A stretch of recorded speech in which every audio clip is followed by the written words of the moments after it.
మెదక్ వెళ్దాం. మెదక్లో మా ప్రతినిధి సునీల్ మనకి అందుబాటులో ఉన్నారు.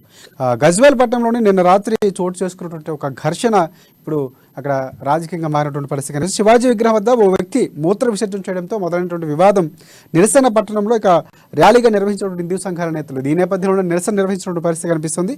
పోలీస్ స్టేషన్ ముందు హిందూ సంఘాలు ఆందోళన కూడా వ్యక్తం చేసినటువంటి పరిస్థితి. ఇక బాధ్యులపై చర్యలు తీసుకొని వారు ప్రధానంగా డిమాండ్ చేస్తున్నారు. ఈ ఘటనలో ముగ్గురిని కూడా అరెస్టు చేసినట్లు సిద్దిపేట సిపి శ్వేత వెల్లడించినటువంటి పరిస్థితి కనిపిస్తుంది. మొత్తానికి ఒక అక్కడ శివాజీ విగ్రహం వద్ద పూర్తి స్థాయిలో కూడా రాజకీయాలు అనేవి మారినటువంటి పరిస్థితి కనిపిస్తుంది. ఉద్రిక్తత వాతావరణం నేర్కొండ వెనుక దీనికి సంబంధించిన పూర్తి అప్డేట్స్ ఏంటి శివాజీ చెప్పండి. ఎస్ సునీల్ చెప్పండి.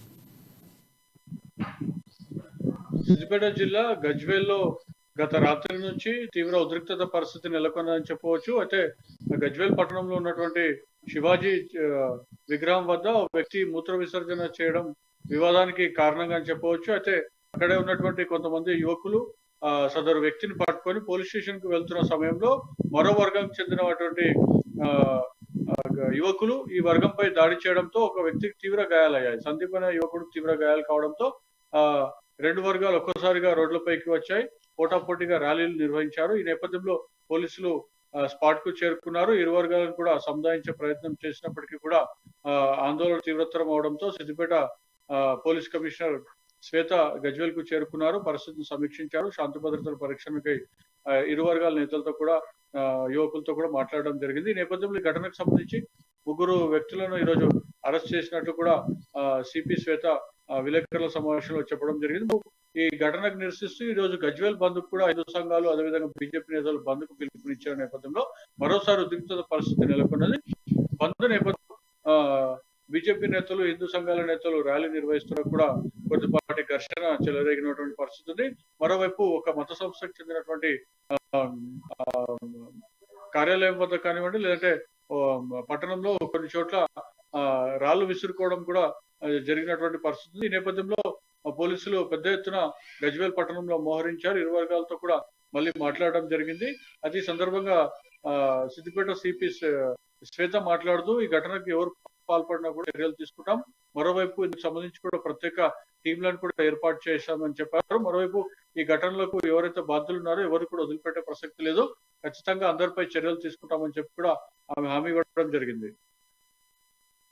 ఒకటి ఇప్పుడు ఎవరైతే ఆ వ్యక్తి మూత్ర విసర్జన చేస్తారో ఆయన యొక్క పరిస్థితి ఏంటి, అసలు కావాలనే చేశాడా లేకపోతే ఏమైనా మద్యం మత్తులో లేకపోతే ఇతర కారణాలు ఏమైనా తెలుస్తున్నాయి మనకి?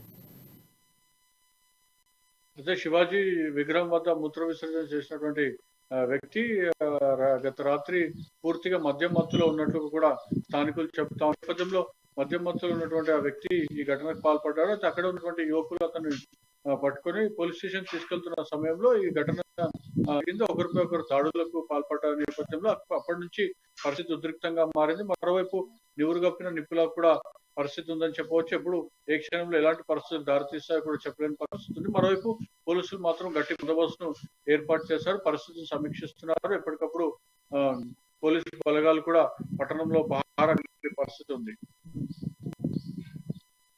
సంబంధించినటువంటి ఏమైనా భద్రతా చర్యలు అంటే 144 అట్లా ఏమైనా పెట్టే అవకాశం ఉంది? ఎందుకంటే ఒకవేళ ప్రమాదాలు ఏమైనా ఘటనలు జరిగే అవకాశం ఉన్న నేపథ్యంలో ముందస్తుగా ఏమైనా పోలీసులను చర్యలు తీసుకునే అవకాశం కనిపిస్తుందా?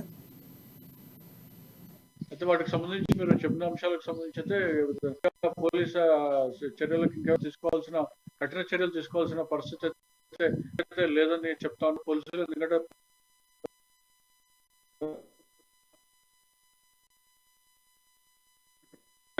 ఎవరైతే నిన్న దాడిలో గాయపడినటువంటి బాధితున్నాడో అతనికి చీకోటి ప్రవీణ్ కూడా హాస్పిటల్కి వెళ్ళి పరామర్శించినటువంటి పరిస్థితి. ఈ సందర్భంగా ఆయన కూడా మాట్లాడుతూ ఇట్లాంటి ఘటనలు పాల్పడడం తీవ్రంగా ఖండిస్తున్నట్టు కూడా ఆయన చెప్పడం జరిగింది. అయితే నేపథ్యంలో రాజకీయ నాయకుల పరామర్శల తాకిడి కొద్దిసేపటి క్రితం ప్రారంభమైన నేపథ్యంలో ఇంకొంత భద్రతా చర్యలకు సంబంధించినటువంటి పోలీసులు కఠిన చర్యలు తీసుకునే అవకాశాలు ఉన్నాయి. రాష్ట్రం నెక్స్ట్ మనం